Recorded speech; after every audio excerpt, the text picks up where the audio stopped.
Torah. Parashat Re'eh has many different rules, all of them spoken with the urgency that Moshe feels about the fact that he is soon to leave this earth, and the people, we, will journey on without him. He's nervous, as anyone would be, watching two generations of a community who don't really listen well, and imagining that somehow things will go okay without our leader, our teacher, Moshe Rabbeinu. The end of this week's Parsha, we will see many things happen, including an important lesson about tzedakah. Now, we might know the word tzedakah. A lot of us have the tradition of giving tzedakah, especially today on Friday, Erev Shabbat. And clearly, UJA is in the business, literally, of raising tzedakah and distributing it. But what does it mean? Tzedakah in my childhood meant giving some coins into a pushka, a tzedakah box. Often it was related to work happening to build up the state of Israel. Often it was also related to alleviating poverty here in New York. Important for us to understand that tzedakah is also frequently misunderstood. It's often mistranslated as charity, because it's the closest English approximate word most people feel. But tzedakah is actually not charity. Charity is, by definition, voluntary. But tzedakah is best understood by its root, tzedek, justice. Rabbi Jonathan Sachs believed that the closest translation we have to the word tzedakah is social justice. Why? Because tzedakah is an obligation. We are called by the Torah elsewhere, tzedek, tzedek tirdof. Justice, justice shall you pursue. And in fact, according to Jewish law, if someone is judged to not be giving enough towards tzedakah, they can even have the rules enforced upon them. The closest in American law that we have is taxes. And while clearly there are strategies about how to give tax and how tax should be measured, the whole point of taxation is to equalize society, that those who succeed, and thank God they do, should be giving their fair share so that everyone has what they need. There should be no poor. But in this week's Parsha, and for those who had the merit of studying with my predecessor, a scholar in residence at UJA, Rabbi Michael Paley, he believes and teaches frequently that this Parsha, chapter 15 specifically of the book of Deuteronomy, is the most important chapter of the Torah. Anyone who's friends with Michael, please let him know. In his name, I am amplifying that claim.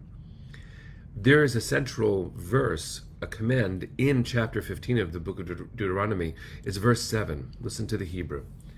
Ki yiyeh evyon me'achad achecha bechad sha'arecha be'artzecha asher Adonai Elohecha noten lach lo te'ametz et levavcha v'lo tikpotz et yadcha me'achicha ha'evyon. The translation here is, if there is a needy person among you, one of your kin in any of your settlements in the land that your God Adonai is giving you, do not harden your heart and shut your hand against your needy kin. Never, never, never, never. And one of the things we learn from this is that tzedakah is a mitzvah when it is needed. In some utopian notion, there will be no poor.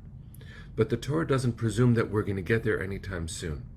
And so the rules about giving tzedakah are incredibly important to study, because they do not romanticize poverty. There are traditions in the world where asceticism and poverty are praised, aspired to even. Not in Jewish tradition.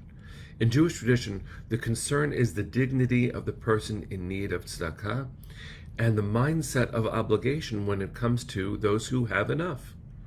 In fact, according to Jewish law, even someone whose subsistence, whose living is made through tzedakah, is obligated to give tzedakah. Because the dignity of every human being matters. How you give, what you give, is important. And of course, that you give is the most important. The world should not require philanthropies. If we all acted the way that we should and gave what we're called to give, there would be no need for the sacred work that we do. It is sacred because there is a need, and we will continue doing it, knowing that the greatest goal, as it says in Jewish law, is to provide someone the opportunity to make a living themselves. It's one of the reasons that wherever you find the hubs, we have a hub in Queens and in Brooklyn, and we're working on others. The hub is a word that we use to describe a place of social services being provided, including job training and literacy. It's not only, and this is important, the digital food pantries that we have introduced into these communities where the person who is in need because they're experiencing food insecurity has the ability to choose their own food, have it delivered or picked up with dignity. How we do it matters quite a lot, but the greatest goal should be that it not be needed in the first place. Which is why there's a difference between running a food pantry and battling food insecurity when it comes to public policy. Which one of those is tzedakah? In a certain sense, both. But if tzedakah should be understood, as Rabbi Sachs suggested, as social justice, then the underlying cause of food insecurity must be addressed as well. Our work has to face in all of these directions. And we should remind each other, we should remind ourselves that whatever we have, we're obligated to share. May we be so blessed to be in a world where, because of our work, more people are in a position of supporting others. That would be the best. That would be the best. Let's go into Shabbos, friends, thinking about the ways that we can help others.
Good Shabbos, friends.